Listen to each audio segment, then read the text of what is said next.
지난 주말 인천의 한 물류 창고에서 대형 화재가 발생했습니다. 당국의 총력 대처로 큰 불은 잡았다는데 지금은 완전 소진했는지는 모르겠어요. 초진했다고 하는데 현장 대원들 또 인근 주민들의 피해가 최소화될 수 있도록 최선 다해 주시기 바랍니다. 지난 주말부터 계속된 집중호우로 곳곳에서 피해가 이어지고 있습니다. 이번 주에도 많은 비가 예보되고 있습니다. 재해 취약 지역에 대한 안전관리에 총력을 다해 주셔야 되겠습니다.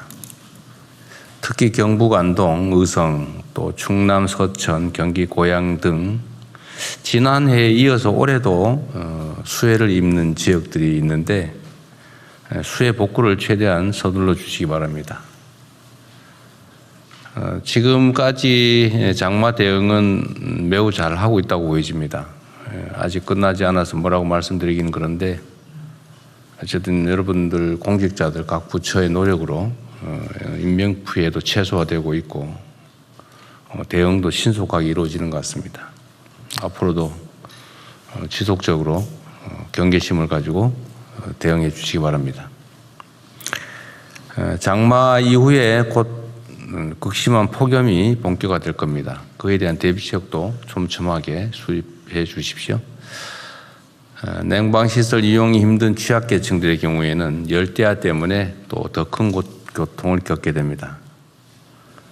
주로 일과 시간으로 한정되어 있는 무더위 쉼터 운영 시간을 적어도 폭염 기간 동안에는 확대하는 방안이 있을지 한번 점검해 주기 바랍니다.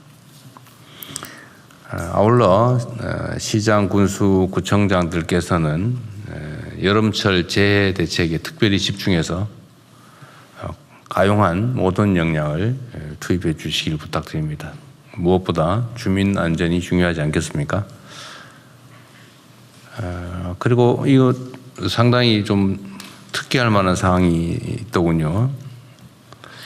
보통 장마가 끝나면 그 수해로 인한 복구 사업을 하게 되는데 제가 시장 도지사 할 때 경험에 의하면 조사하는데 뭐 몇 달, 또 심사 받는데 몇 달, 예산 편성하는데 한참 걸리고 그래서 겨우 예산 확보해 가지고 공사 시작하려고 보면은 바로 또 장마가 시작되고 그러죠. 우리 김성한 구청장도 한때 겪었던 일이기도 할 겁니다.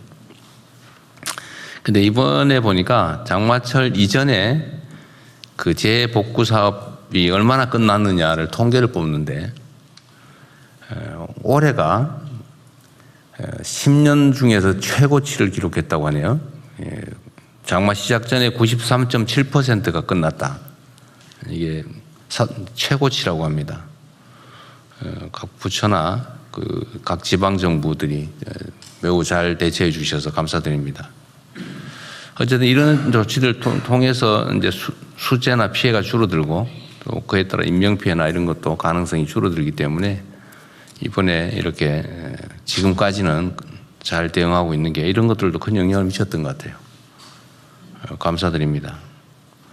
이런 최고치 갱신 이런 기록 나오면은 여기에 해당되는 우리 공직자들 뭐 다들 노력했지만 전원을 다 하기는 좀 어려우니까 몇 사람 뽑아가지고 좀 포상하든지 해주면 좋겠습니다.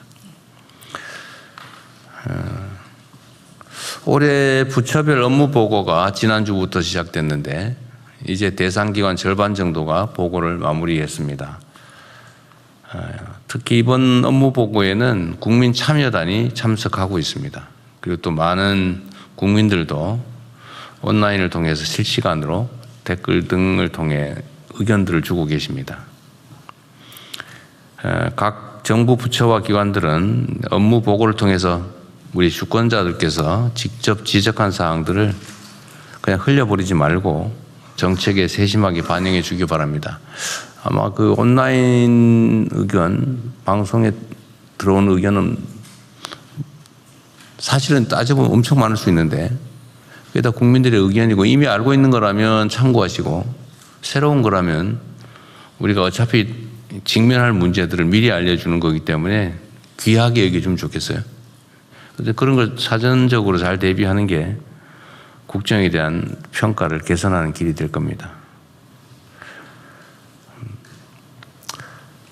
정부 임기가 지금 2년 차에 지금 접어들었습니다. 지금이야말로 국정 전반의 속도를 더욱 높여야 될 때입니다. 1년은 준비하는 과정이었다고 보더라도 이제는 이제 달려야 할 때죠. 다 잘하고 계십니다. 여러 가지 해야 될 일들이 많은데 전에도 말씀드렸지만 우리가 임기 초에는 큰 돌 집어내는데 주력했다면 이제 큰 돌은 대충 집어냈고 이제 중간 돌, 잔돌들 좀 집어내야 될 때가 됐습니다. 좀 양이 많아지죠, 점점. 손도 많이 가고. 그러면 끝이냐? 그 다음에 자갈돌 집어내야 됩니다. 그건 다음에. 어쨌든 국정의 속도를 높여주시고 공무원들이 그래서 공직자들이 성실해야 됩니다. 그리고 이 공무라고 하는 게 사실 개인적인 또는 뭐 사업이나 또 개인적인 일과는 좀 차원이 다른 게 너무 많은 사람들이 관련되어 있다는 겁니다. 그러니까 지방정부는 해당 지방의 구성원 수만큼, 국가사무는 소위 국정은 국민 5,200만에 관계가 되어 있죠. 그래서 우리는 뭐 공사 이런 걸 구별하지 않습니까? 그래서 우리는 공적인 일을 하고 그에 대해서 책임을 지는 사람들이기 때문에 어쨌든 일상적으로 국민들의 삶에 어떤 영향을 미치는지 또는 좋은 영향을 미치는 건 무엇이 있는지 또 나쁜 영향을 미치고 있는 건 어떤 건지를 정말로 세심하게 일상적으로 신경 써야 됩니다. 국민들의 삶에 대한 적극적인 공감, 이해가 매우 중요하다고 판단됩니다. 뭐 당연하지만 가끔씩 잊어버릴 수가 있어요. 어떤 정책이나 개혁도 국민의 삶과 동떨어져서는 성공할 수 없습니다. 우리들의 이상과 가치 중요하지요. 뭐 그것 때문에 우리가 공직을 하기도 하고 정치를 하기도 하지만 더 중요한 것은 그 권력을 맡긴 그 권력의 귀속 주체인 국민들의 삶입니다. 가장 우선은 언제나 국민들의 삶이죠. 민생에 중점을 두는 게 좋지 않겠냐 생각됩니다. 항상 민심을 경청하고 또 이를 국정에 반영하는 자세를 잃지 않아야 되겠습니다. 또 전 부처는 지금까지도 잘 해오셨지만 언제든 정책의 전 과정을 투명하게 공개하고 끊임없이 국민과 소통하는 자세를 갖춰야 됩니다. 제가 최근에 언론 보도에 보니까 정보 공개 청구 가지고 자꾸 소송하고 소송할 때까지 안 주고 있다가 소송하더라도 자꾸 항소하고 상고하고 이러면서 시간 끌고 다 공개를 안 한다고 하던데 이게 행정 불신의 원인이 되거든요. 우리 국민들께서도 정보 공개 청구를 뭐 공익적 목적이든 아니면 뭐 다른 목적이든 요구를 할 때는 일정한 기준에 의해서 합리적이고 타당한 결정을 대개는 받아들여요. 그런데 법원이 그 원고 승소 판결을 할 정도의 사안이면 사실은 최초 판단이 잘못됐다는 뜻이잖아요. 정보는 또 행정 과정은 공개하는 게 원칙입니다. 이런 거 가지고 불신을 사지 않으면 좋겠어요. 각 부처나 소속 기관들이 정보 공개에서 좀 더 열린 자세를 취해 주시면 좋겠습니다. 그 총리께서 그것도 한번 좀 챙겨봐 주세요. 이게 그 예를 들면 정보 공개 거부해가지고 소송 들어온 숫자나 아니면 패소 비율이나 이런 것들을 좀 챙겨보시고 네. 가급적 그런 일 벌어지지 않게. 네, 부처별 현황 파악해보고 상황 일단 좀 점검해보겠습니다. 좀 그래주시면 좋겠습니다. 인공지능 얘기를 잠깐 해야 될 것 같아요. 이게 우리 생각보다 너무 빨리 또 더 너무 깊숙이 우리 삶에 들어오고 있습니다. 인공지능 혁명이 우리 경제에 새로운 활력을 불어넣고 있는 한편으로는 또 이게 너무나 영향이 크기 때문에 K자형 양극화의 그늘을 너무 빠르게 키우는 측면이 있습니다. 경제 관련 수치들은 정말로 놀라울 정도로 개선되고 있습니다. 문제는 그와 달리 수많은 중소기업, 소상공인 또 청년들이 이 성장의 온기에서 소외되고 있습니다. 외형적으로는 드러나는 건 엄청나게 빠른 속도로 개선되는데 그 속에서 상황이 그 속도만큼 악화되고 있어요. 각 세대와 지역 계층을 불문하고 소득, 자산, 주거, 또 일자리 불균형이 지속되고 있습니다. 정말로 뼈아픈 현실인데 대응책을 강구해야 됩니다. 특히 본질적으로 보면 양극화가 심화하면 할수록 경제 활력이 떨어집니다. 그리고 국가 전체의 성장 잠재력도 훼손되죠. 사회 통합과 안정성도 흔들리게 됩니다. 그리고 현재 우리가 경험하고 있는 새로운 변화의 가능성, 희망 이런 것들도 자칫 지나가는 신기루가 될 수도 있습니다. 이런 측면에서 보면 양극화의 구조적인 완화는 지속 가능한 성장과 뗄 수 없는 관계입니다. 동전의 양면 같은 것이겠죠.